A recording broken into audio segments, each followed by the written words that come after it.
Feels like I'm going to do a type 5. All right. So space domain awareness and space traffic management. My cohort is gone for the day, but so you have me, Nate Cap, program manager with DAU. We've talked before.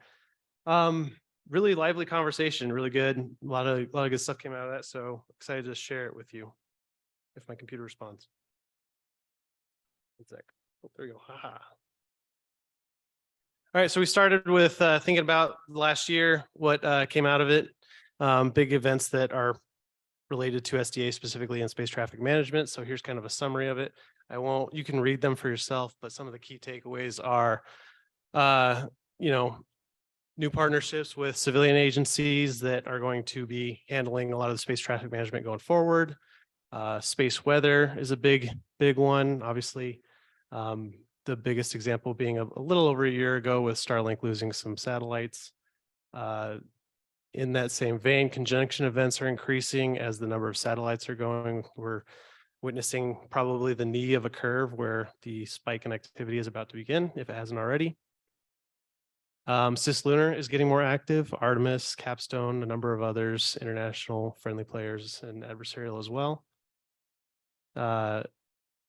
Increased observed strategic maneuvering of adversarial satellites. That one's an interesting one. I'm excited to get more details on that, but definitely seen some stuff there. And space companies are consolidating at a greater pace. So we're getting more integrated, vertically integrated companies that are offering services, not rather than just data pertaining to space domain awareness. So that's going to change the market landscape going forward for space domain data acquisitions. And then at the bottom, growth of participants, not only commercially, but internationally in the JCO and the SAC-Ts, which are fundamental to ingesting space domain awareness data and capabilities. So moving on to significant issues and challenges. Again, you can read for yourself. I'll just try to summarize it. We need better detection, better continuous custody of friendly, allied, and adversarial birds up there. Debris obviously is a big one. And especially this goes for LEO, GEO, and out to cislunar as well. Some other issues are the conjunction alerts, especially if they're going to increase in frequency, has created an unnecessary burden when a lot of it can be streamlined. So we need to look into ways to solve that or address that. Mentioned space weather. We always need more of it, better of it, so we can do better prediction. Excuse me. We need to get better at exploiting the data and analyzing it, and so that we can make decisions. A lot of data is going to be coming our way. It's going to be a heck of a fire hose to try to drink if we're not ready for it. So got to get better there. There's potentially an issue with investors favoring software when a big component of space domain awareness is a hardware problem as well. So not just the birds up there, but the infrastructure in addition to the software. Make sure that's balanced. The USG, the DoD is not allocating the funds necessary to purchase the data that we say that we want. So got to look into doing better by that promise.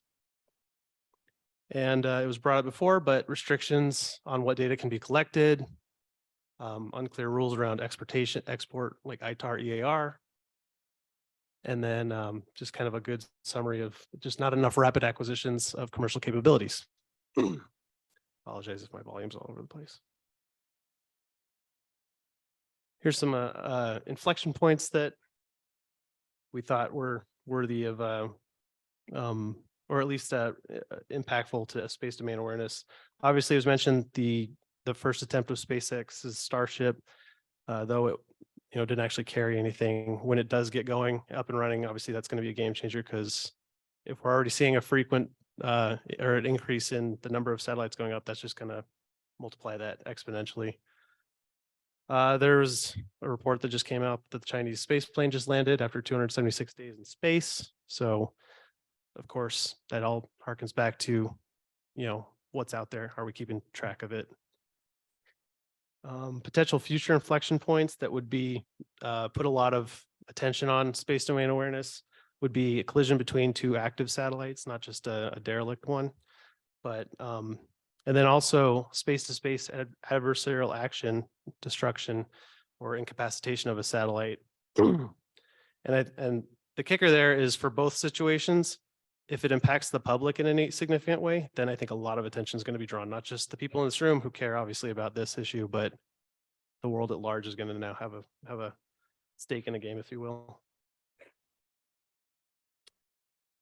U.S. regulations and insurance norms that evolves to strengthen the liability rules and penalties surrounding how USG and companies do not contribute further to the debris problem. So there's an incentivizing, USG already promised that we're not going to create more debris intentionally. So, but we need to incentivize ourselves and commercial sources to actually deorbit quickly and also not contribute to the greater debris problem, which is obviously a space domain awareness issue.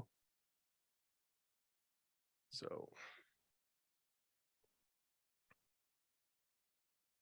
I didn't type all these up on this last slide, but I'm just going to kind of summarize what we plan to do for recommendations for near term, midterm, long term.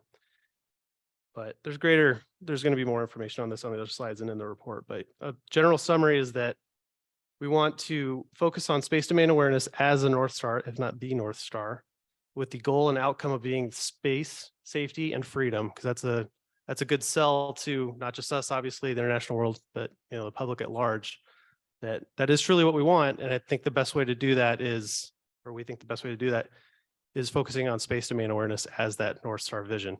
Because if you know what's out there, then you can do everything else. You can enhance comms. You can navigate more freely. My microphone on? Okay, good.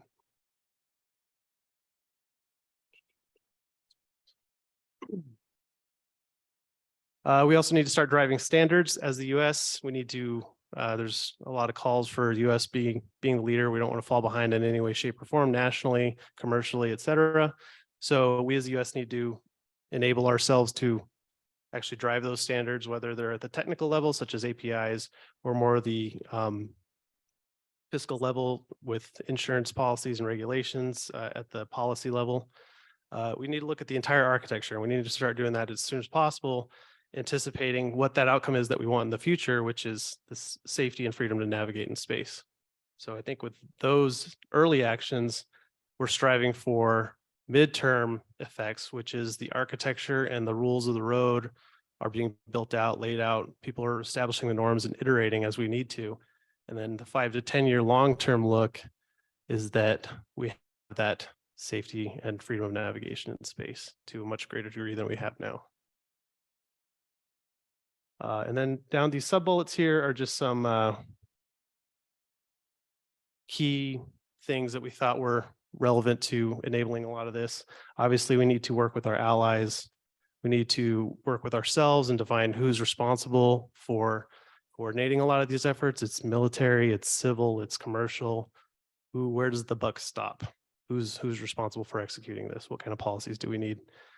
From a technical level, digital twin everything and make sure we have the ability to analyze the whole enchilada, if you will.